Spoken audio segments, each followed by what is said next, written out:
Hi there, it's Dr. Meyer here. In this video, I'm going to teach you about intervals and inversions.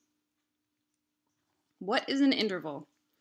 An interval is the distance between two tones, as in a melodic interval, or two tones considered as a unit, as in a harmonic interval.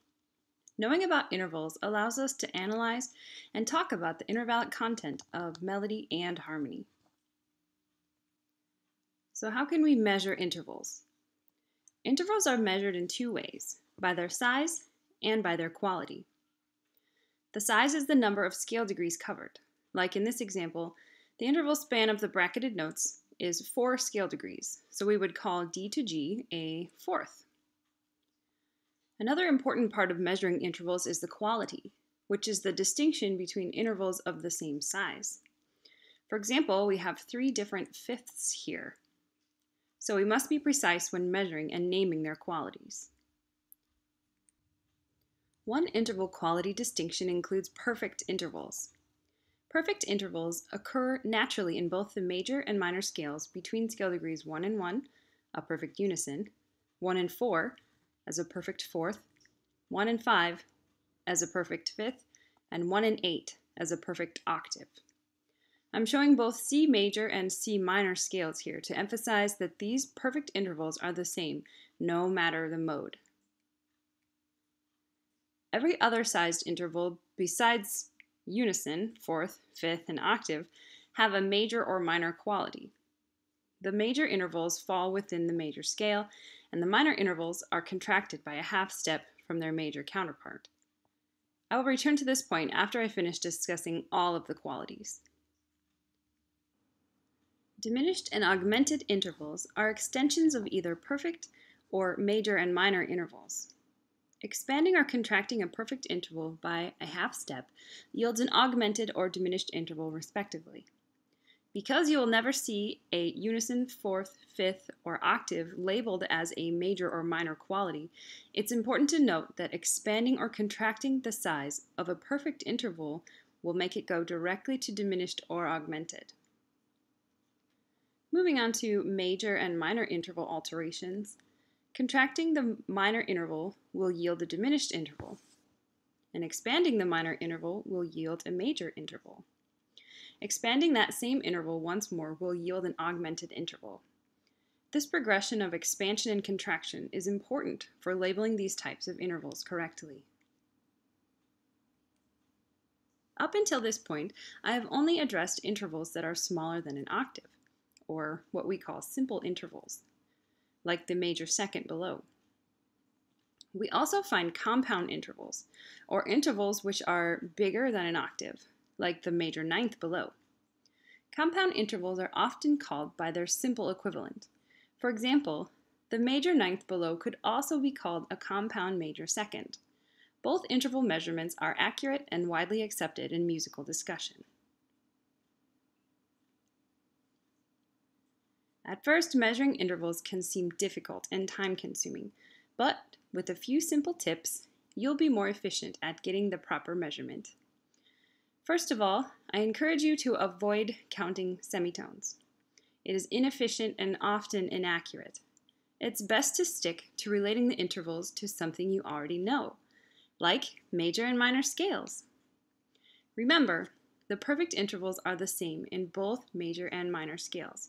So, unless there's an alteration in the interval outside of our key signature, you can safely label all unisons, fourths, fifths, and octaves as perfect. Now, as I said a few minutes ago, all of the major intervals fall within the major scale, major second, third, sixth, and seventh. The minor intervals, except for the major second, fall within the minor scale.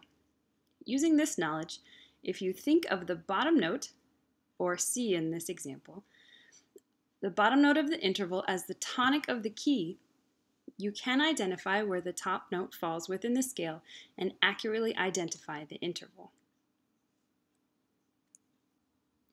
Now it's your turn to practice. Here's the opening of Beethoven's Diabelli Variations, variation number 2. The treble staff of the piano has a number of different harmonic intervals in it. See if you can identify all 16. There are some repetitions. Listen to the recording and pause the video to work out each interval. Here's what it sounds like.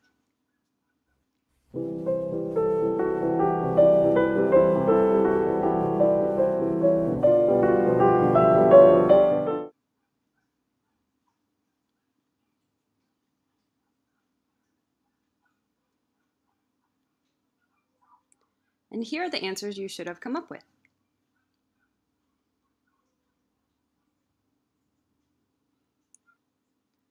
Up until this point, we have been constructing intervals above a given note. But what about constructing an interval below a note? Intervals can be inverted or be inversions of one another. An inversion occurs when one note of the interval is put above or below the other note. For example, we have C and G here in the first measure. The G is moved below the C to invert the interval. If we move the C below the G, we have inverted it again. Inversions can occur when either the top note or the bottom note is moved. Inversions can be very useful for identifying interval size and quality. There are a few tips for inverting intervals that will help you. For instance, when an interval is inverted, the size of the original and its inversion add to 9. Like a fourth and a fifth equals 9, a third and a sixth equals 9, and a second and a seventh equals 9. If you've inverted an interval and the two do not equal 9, you've done the inversion incorrectly and should start over. Another product of inversion is that the qualities of the two intervals switch, except in the case of perfect. This means that perfect intervals stay perfect when inverted, but minor inverts to major and major inverts to minor. And augmented inverts to diminished and vice versa. You can use these tips to help you construct interval below a tone. For example, if you were asked to construct a major sixth below B, you could construct its inversion, which is a minor third above B, invert it, and result in a minor sixth below B. Now it's your turn to practice. Pause the video and construct a perfect fifth above A and a major third below D.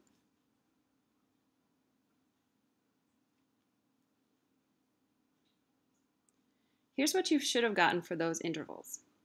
A up to E makes a perfect fifth, and D down to B flat makes a major third. The take-home messages in this video are: an interval is the distance between two notes, whether in the melody or the harmony. We distinguish intervals both by their size and by their quality. It's best to use major and minor scales and their tonics to measure intervals, and using ascending intervals and their inversions to construct an interval below a tone until you feel comfortable constructing below without inverting. That's all for now. Thanks for watching.